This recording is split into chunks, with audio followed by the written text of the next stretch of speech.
এতগুলো বছর পর আমার বিপ্লবকে দেখতে পাবো। এই যে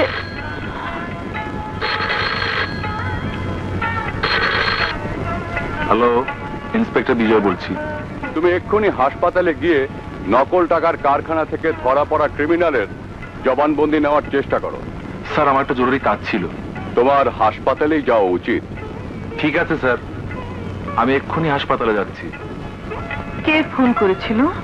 কমিশনার সাহেব, আমাকে এক্ষুনি একটু হাসপাতালে যেতে হবে। কি বলছিস তুই? বিপ্লবকে আনতে যাবি না?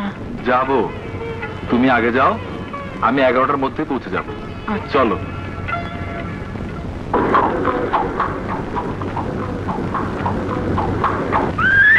শুনুন, আমার বিপ্লব কখন ছাড়া পাবে? কখন ছাড়া পেয়ে চলে গেছে?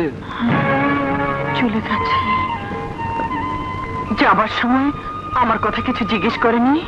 না, দেখলাম জেলখানা থেকে বাইরেই জেলের একটা সালাম করলো আর বললো কি সুদিনের মধ্যে নাকি সে আবার ফেরত আসবে। আমার মনে হয় আপনার ছেলের রোগ একটা টেরা আছে। বিপ্লব কখন তারা পাইব? ও নাকি কখন ছাড়া পেয়ে চলে গেছে।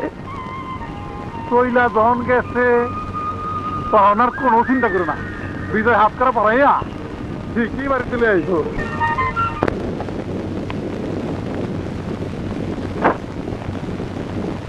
আরে রবি শালার বউতি আইস, আমার দেখতেইছ?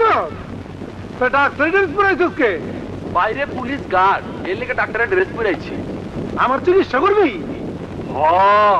আজকে তোর জীবনের শেষ চিকিৎসা করো।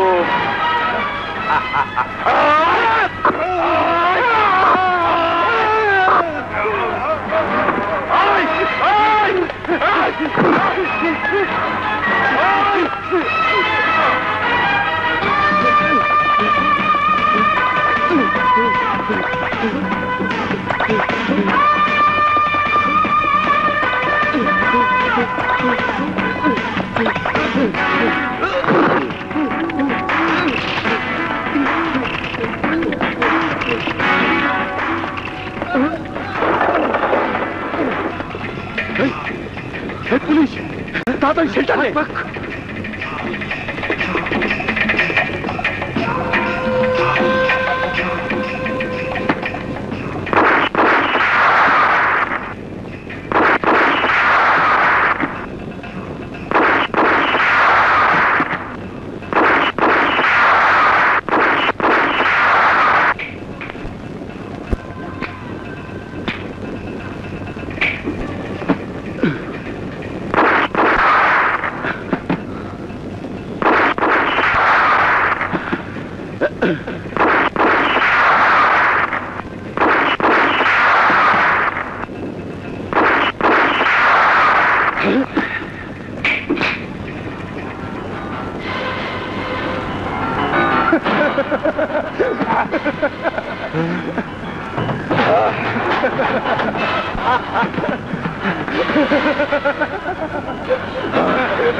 এই যুগে কারো বিপদে কেউ এগিয়ে আসে না।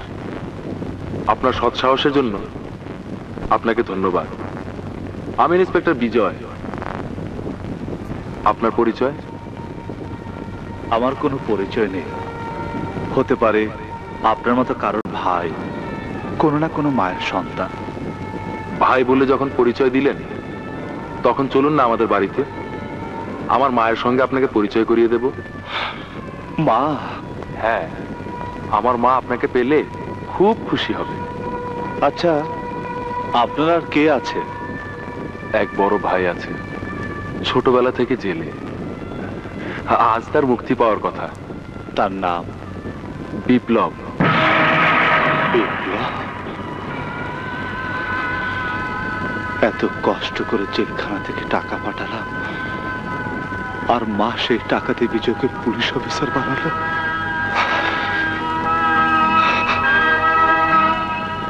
আপনি মনে কিছু ভাবছেন? হ্যাঁ, না না, কিছু না। ভাবছে আপন রক্তের কথা। আপন রক্ত? না, কিছু না।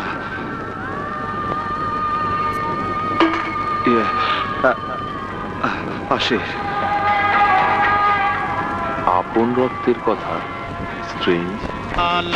फिर तो ऐसा करे धमाल, सीधी कर दे सबकी चाल, ओ छोरा गंगा की।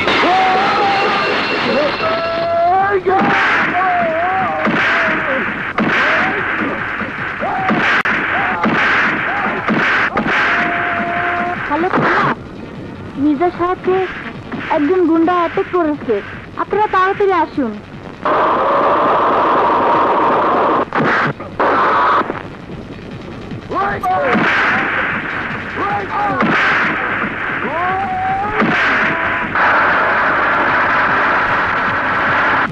কে তুমি? এই মির্জা মনে পড়ে? আজ থেকে বহু বছর আগে ঠিক এই জায়গাতে পুলিশের পিস্তল চুরি করে আমি আমার ভাইয়ের খুনিকে বাঁধতে এসেছিলাম, আর তুই নাটকীয় ভাবে আমার হাতের পিস্তল দিয়ে নেতাকে খুন করে খুনি বানিয়েছিলি আমাকে। মনে পড়ে? মনে পড়ে মির্জা? মনে পড়ে মির্জা?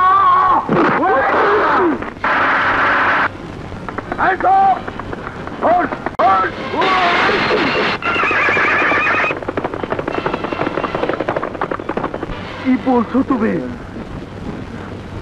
বলছি মানে এমন মার মেরেছে, ভয়ের চোটে এক বোতল হুইস্কি খেয়ে ফেলেছি, তাই তো ব্যথা বেদনা কম। পুলিশ না আসলে কি যে হতো। কদম, ও তো চ্যালেঞ্জ করে গেছে, একে একে আমার 3 জনকে মারা। প্রথম সিরিয়ালে তুমি তো বাইচাই গেছো, সেকেন্ড সিরিয়াল আমার, আর এসপি তো থাকে ওই পুলিশ বেড়াকে। তার কিছুর চিন্তা, কখন যে কোন দিক থেকে গুলি আসে কে জানে। আচ্ছা মির্জা, ওর কাছে কি অস্ত্র ছিল? আরে ছিল না বলেই তো তুলো ধুলো খেয়ে বেঁচে আছি। তা না হলে তো এতক্ষণে হয় আজিমপুর, না হয় বরারে গোরস্তারে দাফন হয়ে যেতাম। কদম, এসপি ইউনুস সিদ্দিকীকে বলে খুনিকে যেমন করে হোক গ্রেফতার করাতে হবে, তা না হলে লাশ বানিয়ে কখন যে বুড়িগঙ্গায় ভাসিয়ে দেয় আল্লাহ জানে।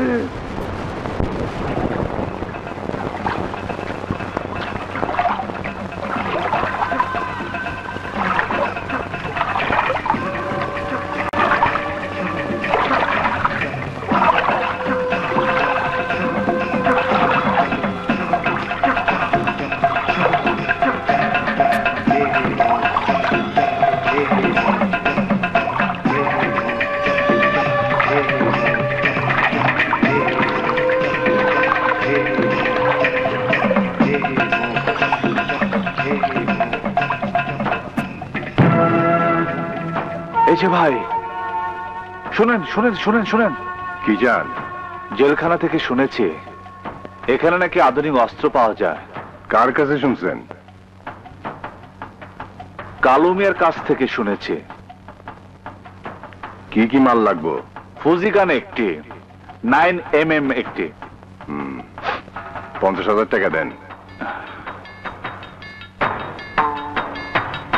এলন